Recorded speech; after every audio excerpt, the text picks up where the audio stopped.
Это история о том, как самые умные, самые богатые и самые осторожные люди сами добровольно отдавали миллиарды долларов одному человеку. Год за годом, десятилетие за десятилетием они видели стабильную прибыль даже в самые страшные кризисы. Они чувствовали себя избранными, а в итоге потеряли все. Это паутина, которую сплел Бернард Мэдофф, создатель крупнейшей финансовой пирамиды в истории, оцениваемой в 65 миллиардов долларов. Как ему удалось привлечь такие огромные суммы и так долго поддерживать эту иллюзию? Ответ кроется в ключевых элементах его паутины, которые он мастерски переплел, почти как гений. Каждый из них – это урок о том, как доверие может ослепить, а внешняя видимость заменить реальность. Давайте разберемся глубже, распутаем этот клубок, чтобы лучше понять, почему все это стало возможным.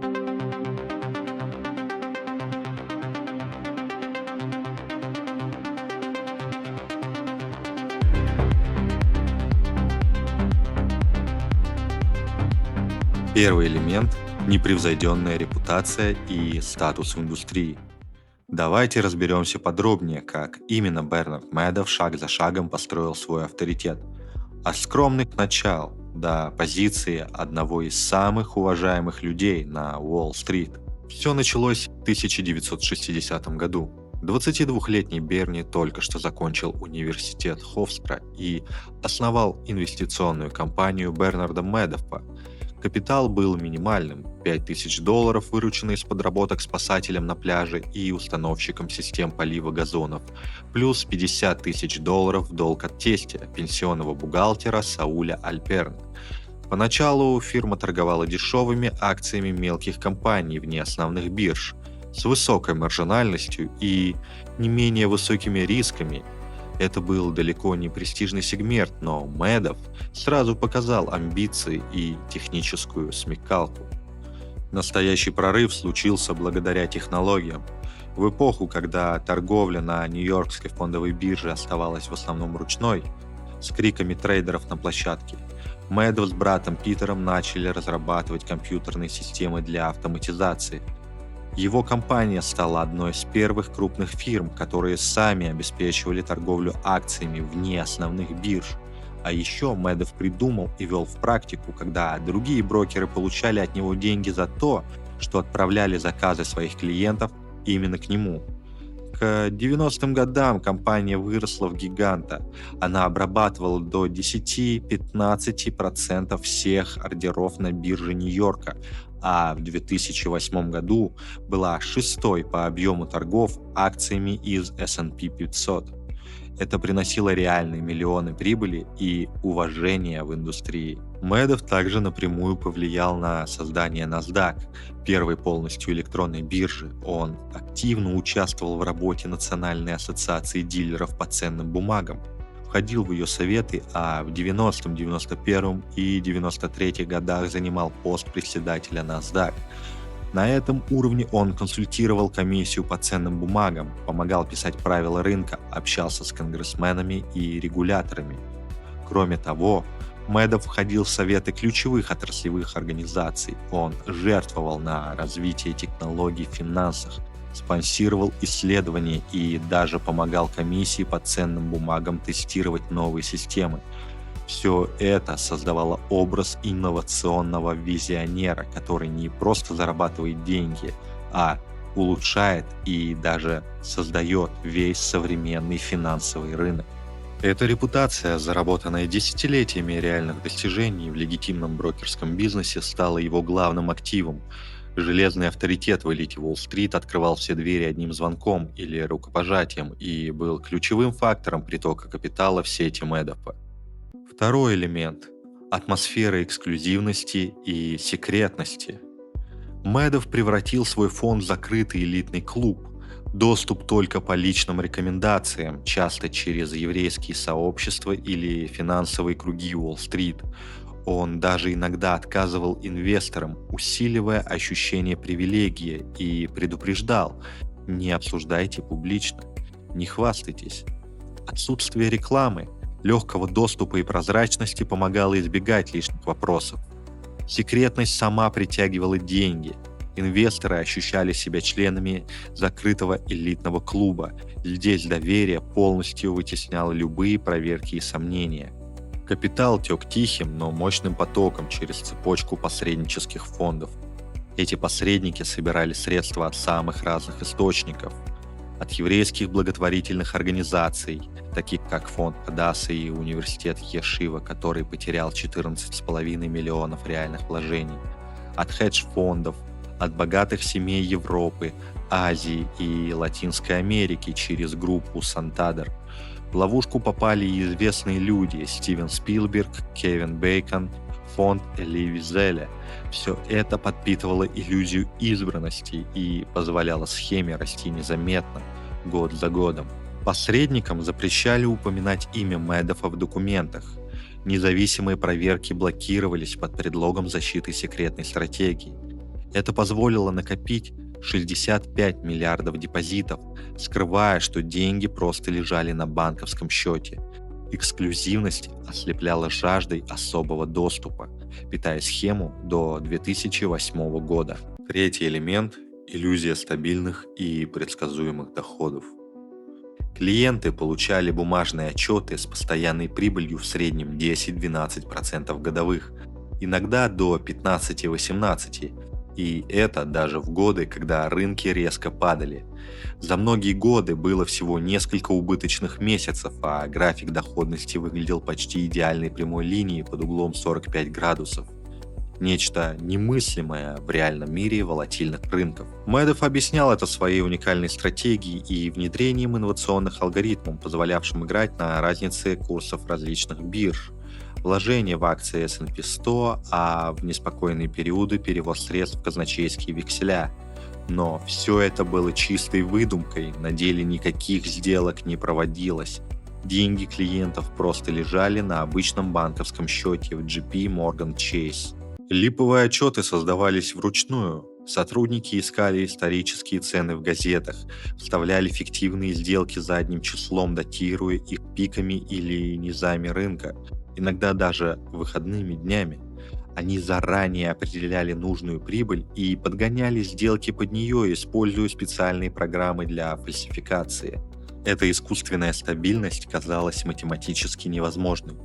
Как неоднократно доказывал аналитик Гарри Маркополос в своих жалобах регуляторам с 1999 года, коэффициент Шарпа был завышен в разы, корреляция с рынком слишком низкая, а объем опционов, необходимый для такой стратегии, превышал весь рынок Чикагской биржи опционов. Почему же это так мощно притягивало капитал? Инвесторы, уставшие от рыночных качелей и кризисов, видели в Медофе надежную, безопасную гавань с предсказуемыми доходами без риска. Новые вложения шли на выплаты старым клиентам и фиктивные прибыли, раздувая схему до десятков миллиардов долларов. Ложная надежность создавала замкнутый цикл роста. Чем дольше держалась иллюзия, тем больше людей вкладывали, веря в гениальность стратегии, пока в 2008 году кризис не спровоцировал массовые запросы на вывод депозитов, что и вскрыло эту пустоту. Четвертый элемент – обман через доверие внутри сообщества. Медоф специально выстраивал отношения в богатых еврейских кругах Нью-Йорка и Флориды. Там, где люди привыкли помогать друг другу и доверять своим. Он щедро жертвовал на благотворительность и входил в советы директоров важных организаций. Например, был казначеем попечительского совета университета Ешива и даже председателем их бизнес-школы Сая Симса. Он состоял в престижных клубах вроде Country Club в Палм-Бич. Он создавал особую атмосферу доверия. Внутри своего круга люди не привыкли подозревать своего. Рекомендация от знакомого весила гораздо больше, чем любые бумаги или отчеты. Люди доверяли человеку, которого считали частью своей большой семьи, и именно это слепое доверие к своему стало одной из самых прочных нитей в паутине Медофа. Пятый элемент – слепота регуляторов и мастерское уклонение от надзора. Комиссия по ценным бумагам и биржам США проверяла фирму Медофа как минимум 6 раз, начиная с 1992 года, но каждый раз уходила ни с чем. Инспекторы смотрели только на то, что им показывали, и не копали глубже.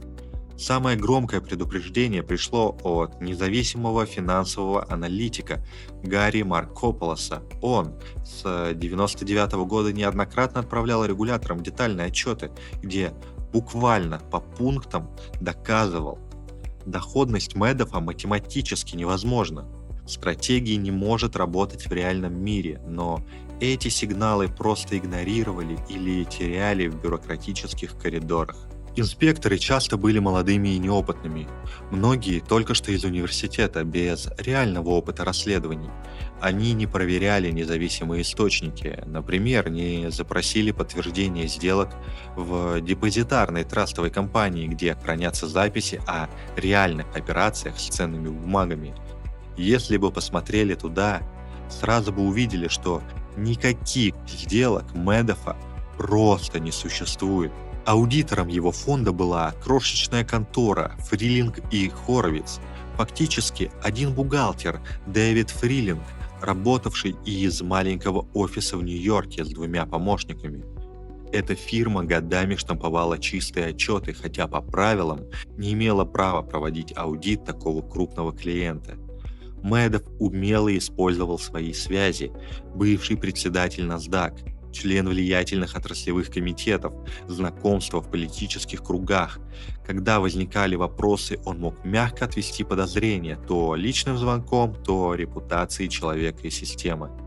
Все это давало схеме десятилетия спокойной жизни. Без настоящего надзора новые деньги без проблем шли на выплаты старым клиентам эффективные прибыли. Капитал накапливался тихо и незаметно до 36 миллиардов реальных депозитов, пока в конце 2008 года на фоне финансового краха люди не начали массово забирать свои деньги. Счет опустел, иллюзия рухнула. И только тогда регуляторы наконец увидели то, что было прямо перед ними все эти годы. Это вскрыло ту системную слепоту, которая позволила одной из крупнейших афер в истории жить так долго. Шестой элемент – семейное управление и замкнутый круг. Медоф сделал фирму семейным делом, но хитро обезопасил родственников. Никто из них по документам не был совладельцем инвестиционного фонда. Владельцем числился только он сам. Брат Питер был ответственным за соблюдение правил и нормативов. Сыновья Марк и Эндрю возглавляли торговый отдел. Племянница Шана работала юристом. Все на наемных должностях в легальной брокерской части компании, отдельно от инвестиционного фонда. Эта структура защитила семью. Когда схема рухнула, Медоф заявил, что действовал один, и прокуратура не смогла доказать осведомленность родных. Питер получил 10 лет только за фальсификацию документов. Сыновья вообще избежали обвинений. Шана не преследовалась. Для инвесторов же семейный бизнес выглядел как гарантия стабильности и доверия. Замкнутый круг минимизировал утечки, а родственники помогали поддерживать видимость легитимности. Миллиарды проходили без внешних аудитов. Эта хитрая конструкция не только маскировала хаос, но и сохранила семью от полного разрушения. Эти 6 элементов сплели настоящий лабиринт, в котором обман казался абсолютно неуязвим. Медоф собрал 65 миллиардов долларов именно потому, что превратил то, что инвесторы считали своими сильными сторонами, в их главные уязвимости. Жажда стабильных доходов, слепое доверие к авторитету, сила личных связей в закрытом сообществе, ощущение элитарности и избранности. Медоф умер в тюрьме в 2021 году, но его история все еще напоминает нам, что в мире денег реальность часто прячется за красивой видимостью. Подумайте об этом, глядя на свои инвестиции, а вдруг под блестящей поверхностью всего лишь пустота. В глубинах финансового мира, где иллюзия правит балом, мы раскрыли паутину, сплетенную Бернардом Медофом. Спасибо за ваши отклики под предыдущим видео. Ваши мысли в комментариях пробуждают этот канал к жизни. Если этот разбор заставил вас увидеть трещины в системе, подпишитесь. Включите колокольчик, чтобы не упустить следующий сигнал. Поставьте лайк, если готовы идти дальше. И в комментариях напишите, какая из 6 нитей этой паутины показалась вам самой опасной. Или назовите другую финансовую иллюзию, которую стоит разобрать в следующий раз. Ваши слова станут частью пути. Мы продолжим искать правду вместе. С вами был Комбинатор.